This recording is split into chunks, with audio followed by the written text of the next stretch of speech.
Hey, what's up guys, it's EruptionFang, and today I just wanted to give you a quick little mini review on the 4th Borderlands DLC, Psycho Krieg and the fantastic Fustercluck. I did not get any sort of early access to this DLC or anything like that, so just letting you know. That's not to say I don't want it. Gearbox, someone hook me up. I don't know what a man's gotta do. I'm just saying this is the reason I didn't have a review ready right on release.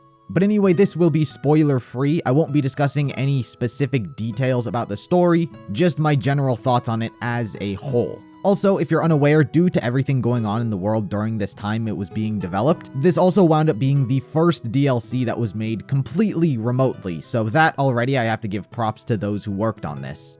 So if you've watched the trailers, then you'd know that the premise of this DLC is Tannis wants to uncover what makes psychos tick, but to do that, she needs a test subject she can analyze. Krieg, the psycho we got to play in Borderlands 2, offers himself up, and throughout the DLC, you explore his mind. If you're a fan of Krieg, you're gonna love this DLC. There's a strong emphasis on character development and story. You spend the entirety of this DLC either developing him as a character or learning about his past, and I think it does a fantastic job with it.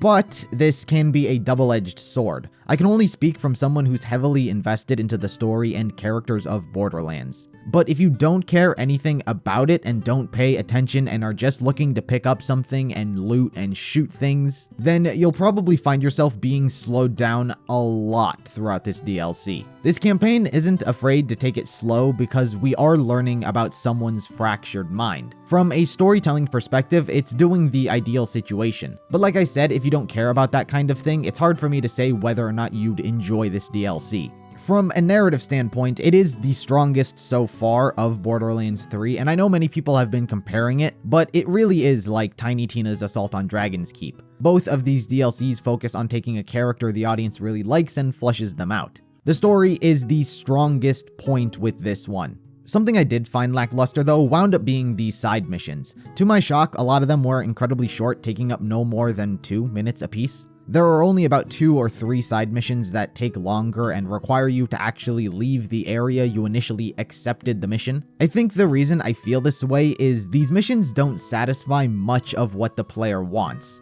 I would say there's 3 things side missions often do.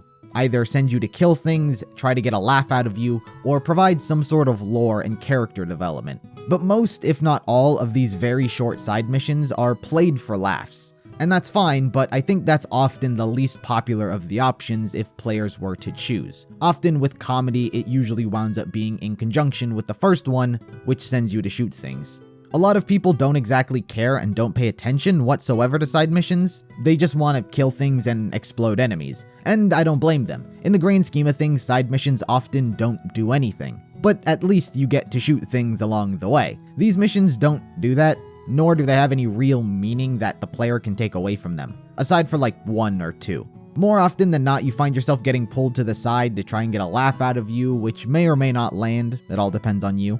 I don't know if the reason they wound up being like this was because the whole DLC was made remotely and so they had to make exceptions and do much simpler things. But even still, I think they could have been much more engaging if there were actually meaning and purpose behind them. Clearly, the main story was the big development for Krieg, but just adding some smaller things that tell us more about him or give us something that we can take away and remember, I think could have made up for the lack of substance a lot of these had. Or if they were going to be exactly as they were, just send us to shoot something along the way. In terms of the level design, I really liked it. There's a lot of verticality, so you're not just looking left and right anymore, you're being forced to look up and down as well. There are these very wide open spaces where you fight mobs, but it's not so insanely overwhelming that it becomes tedious to make your way over to them and kill them. Also, I just have to say, I love that there's no giant vehicle level. It might just be a personal hot take of mine, but I always hate anytime I'm forced to spawn a vehicle to drive 2 minutes across the map just so I can teleport to another map. I get why it's there, just I'm glad there weren't any spaces like that here.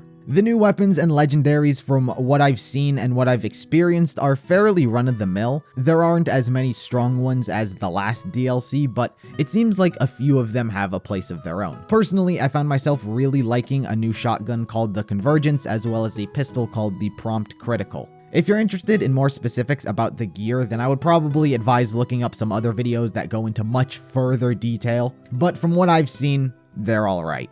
Personally, I really enjoyed this DLC. The story is great, there are so many bits of lore getting sprinkled into the greater universe, but this is a very story-driven campaign. There are no raid bosses, no invincibles to fight. Bosses do seem to be much beefier and tougher to kill, but the difference between a normal boss and a raid boss, you all know.